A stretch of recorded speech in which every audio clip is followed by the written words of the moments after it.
¿Necesitas merch oficial de tus bandas favoritas? Entonces entra a House of Gods. Con cada compra que hagas en este sitio apoyás directo a las bandas y aportás para mejorar la calidad de vida de muchos animales sin hogar de América Latina, debido a sus donaciones periódicas a diferentes organizaciones de rescate y esterilización animal. House of Gods, envíos a toda Latinoamérica. Escuchá Anticolor en Spotify, iTunes y YouTube. Próximamente publican su segundo álbum Reanimation, solo en sus plataformas y en Over Music.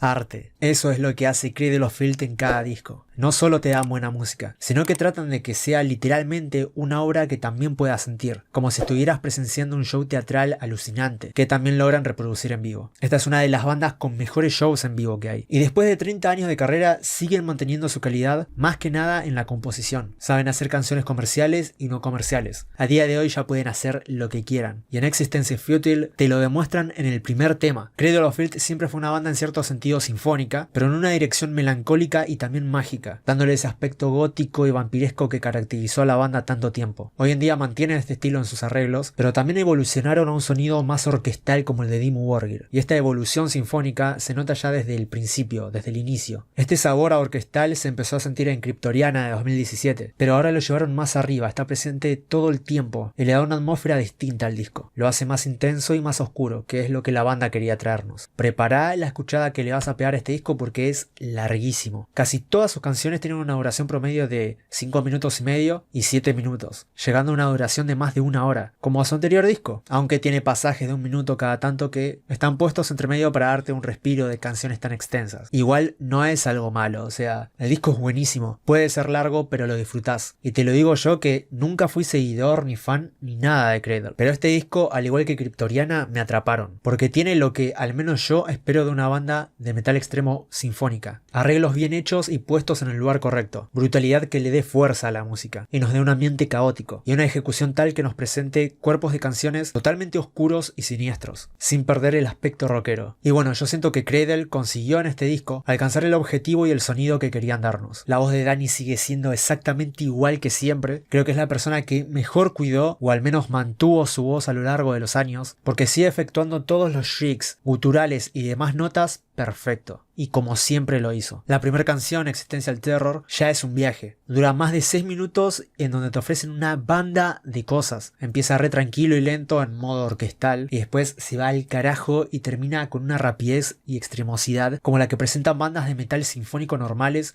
o incluso de power metal, pero entre medio vas a tener cambios de tiempo bestiales y ritmos distintos pero mega divertidos cada uno de ellos. Va rápido, va lento, hay espacios donde solo se luce la guitarra, otros donde se luce más la batería, otros donde Dani es quien toma las riendas, y al minuto 5 de la canción llevan una intensidad y una rapidez muy buena que la mantienen hasta terminar, y prueban lo que te digo, pueden hacer lo que quieran. En este tema te tiran 900 cosas y todo suena perfecto, muy divertido y muy artístico. La intro de Necromantic Fantasies, la canción que sigue, es muy buena también. Esta canción lleva un tempo más regular, no va tan rápido, pero tiene bastantes cosas a destacar que encontrás en general en el álbum, como por ejemplo las vocales femeninas, que las vemos mucho en el disco y que siempre que quieras hacer un sonido orquestal, eso va a estar metido siempre para sumarle calidad a la producción. Las guitarras acá son ejecutadas de forma perfecta y hasta casi romántica. Los riffs son pegadizos y ambientan muy bien la instrumental. Y hay espacio para un solo muy bueno que se lleva la canción al hombro. Crawling King Chaos sí nos da más brutalidad desde un inicio y va a un tempo totalmente acelerado, que le rinde honor a su nombre. En todo momento hay un clima caótico. Todo conecta muy bien para hacernos sentir a esta canción de forma muy entusiasta, sobre todo en el estribillo, que es la frutilla del postre. Está perfectamente compuesto, lleno de energía, es muy pegadizo y está cargado de oscuridad. Literal es de las mejores canciones de este álbum, junto con Existential Terror, dos joyas auditivas. Después tenemos un solo, podría decirse, de coros y piano muy lindo, angelical y melancólico, que también va levantando para hacer entrar a Black Smoke, el siguiente tema, que empieza de nuevo con todo: guitarras técnicas, una batería totalmente explosiva, un shriek desgarrador de Dani, y después algo más melancólico con voces limpias, que aliviana solo un momento al tema cada vez que suena, pero de resto Dani ejecuta guturales buenísimos y el cuerpo del tema va súper pesado y rápido en dirección hacia el death metal, y otras veces hacia el rock sinfónico. Este tema posee otro solo perfecto, que es mi favorito del álbum, y demuestra una vez más la calidad en las guitarras de la banda, y al final la parte orquestal y melódica vuelve a aparecer,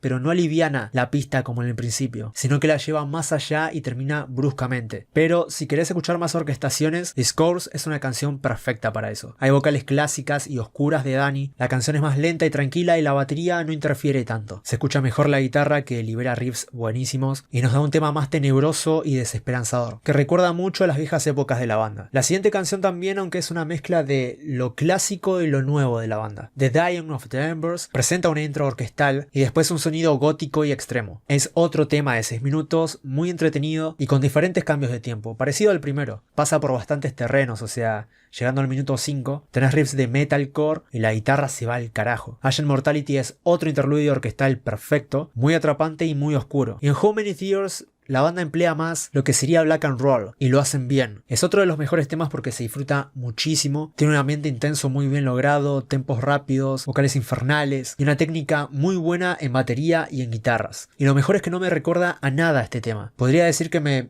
recuerda a bandas como Bread, por ejemplo, pero sinceramente el sonido que presentan en este black and roll es muy propio de Cradle. Tiene todo de ellos para que este sonido nuevo que nos dan suene a ellos. Y las otras 4 canciones que quedan llevan su propio estilo también, o sea, no suenan iguales entre sí, todas las canciones son distintas, ninguna suena repetitiva, pero emplean lo mismo que venimos viendo hasta ahora. Una buena participación y colaboración entre todos los elementos e integrantes, tienen un ambiente intenso muy bien logrado, con múltiples cambios que pasan por ambientes caóticos, blackers, góticos y todos muy atrapantes y con orquestaciones y coros muy bien logrados. Lo que noto en este disco es una evolución musical en la sinfonía de Cradle y en su experimentación, como por ejemplo ese black and roll que nos muestran en How Many Tears. La banda ya venía dándonos orquestaciones en sus discos anteriores, pero acá los exageran y de buena manera. Tenés mucha brutalidad en el disco, mucho caos, mucho show, y tanto Danny como los demás integrantes nos muestran una ejecución de cada una de sus partes muy bien hecha y acertada. No encuentro ningún defecto en este lanzamiento sinceramente, y hasta puedo llegar a considerarlo de los mejores trabajos de Cradle of Filth. No soy fanático de ellos y nunca les di tanta importancia, pero con este disco de verdad me sorprendieron. Les dejo un 10. Un gran ejemplo sobre cómo hacer metal comercial de muy buena calidad. Déjenme en los comentarios qué les pareció este disco y nos estamos viendo en el próximo video.